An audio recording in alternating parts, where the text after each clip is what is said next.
VT de abertura Educação à Distância. Diferentes formas geométricas se movem, cortadas pelas cores azul, verde, amarelo e vermelho.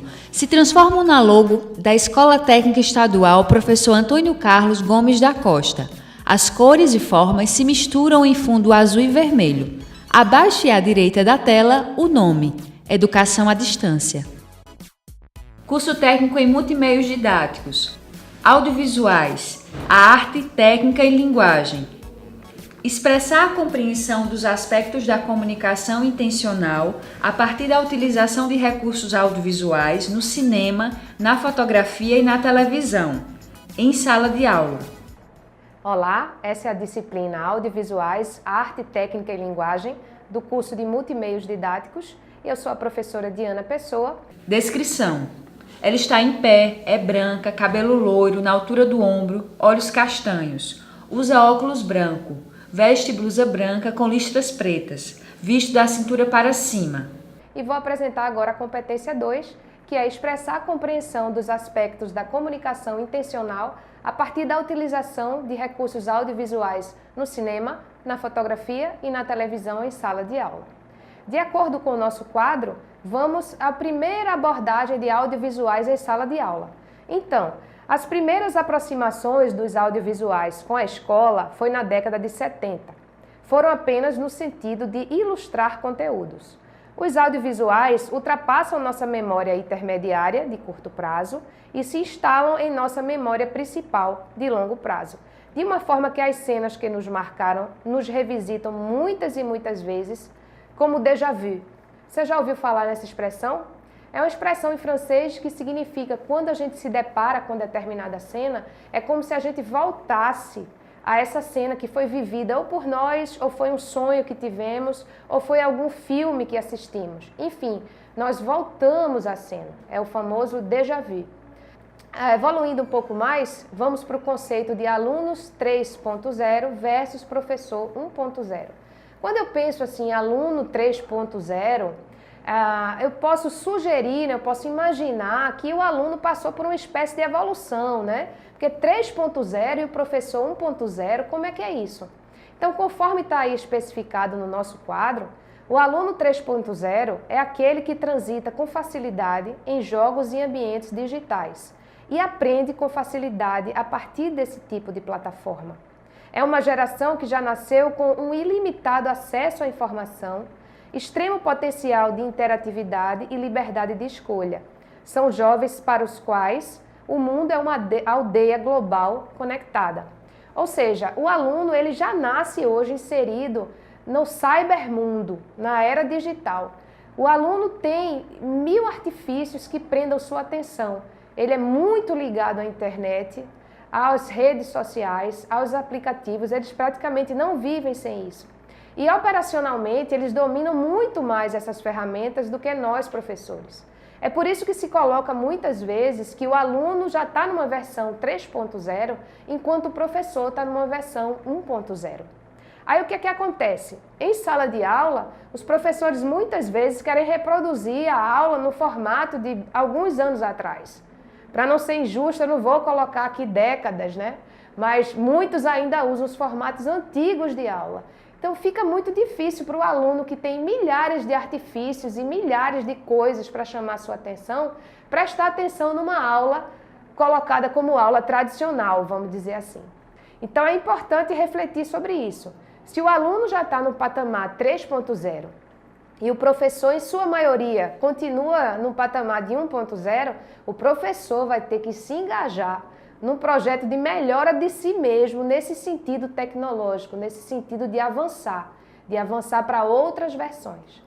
Adiantando mais um pouco, e de acordo aí com o nosso quadro, vamos explorar um pouquinho o YouTube em sala de aula. Em 2013, o YouTube lançou o canal YouTube Edu, tornando o Brasil o segundo país a receber o projeto de um canal exclusivo de conteúdo educativo.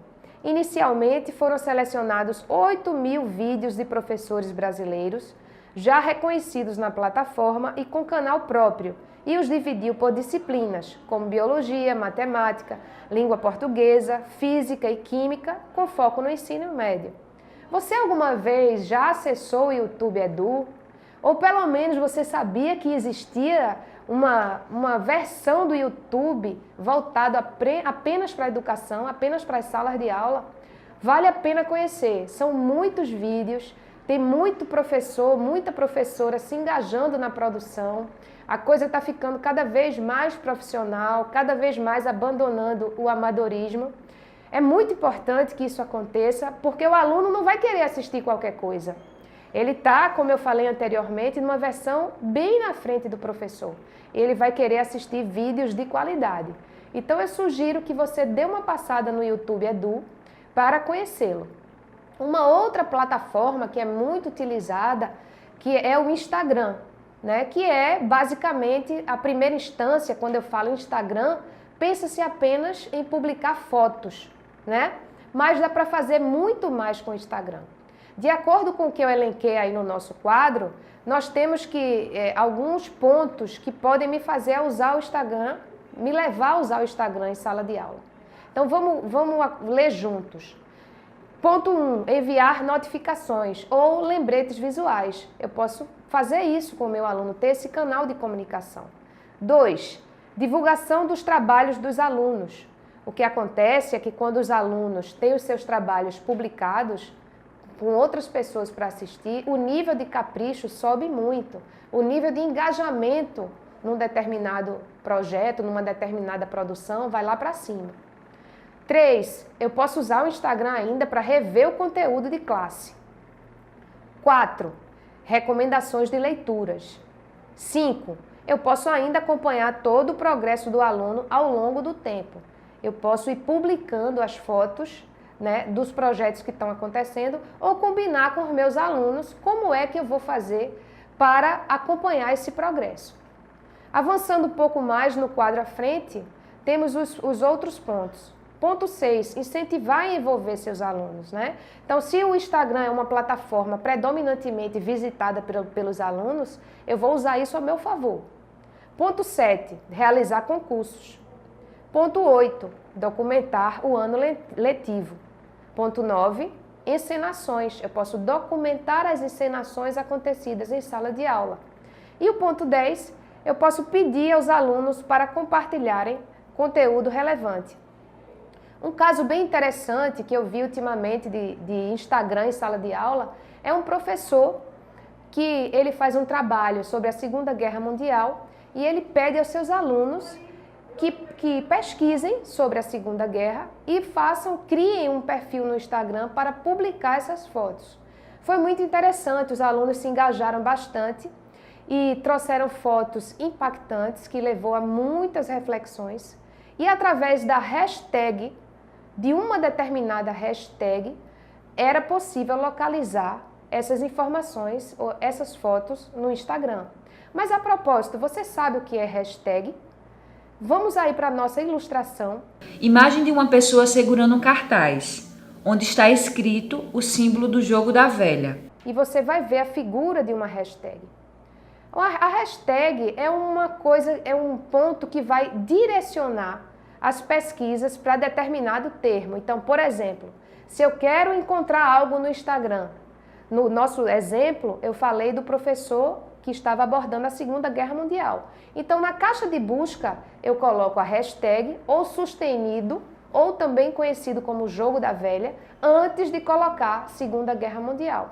Aí eu vou localizar tudo que as pessoas estão publicando em relação à Segunda Guerra Mundial. É como se a hashtag fosse um indexador, né? E serve para realmente juntar num lugar só tudo que está sendo colocado sobre aquele determinado termo. Tem gente que ainda coloca a hashtag como se não soubesse do seu significado. Então, para qualquer termo, por exemplo, hashtag partiu, isso não significa nada, né? A hashtag ela tem que ser usada com um termo que me indexe, que me remeta a todas as coisas que foram publicadas com aquele termo, tá bem?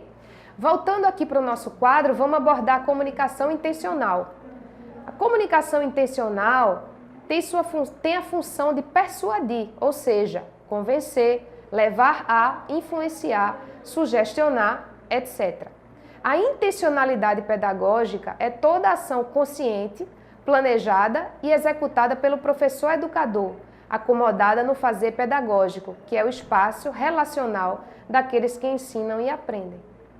A comunicação intencional é aquela comunicação que intenciona um determinado fim.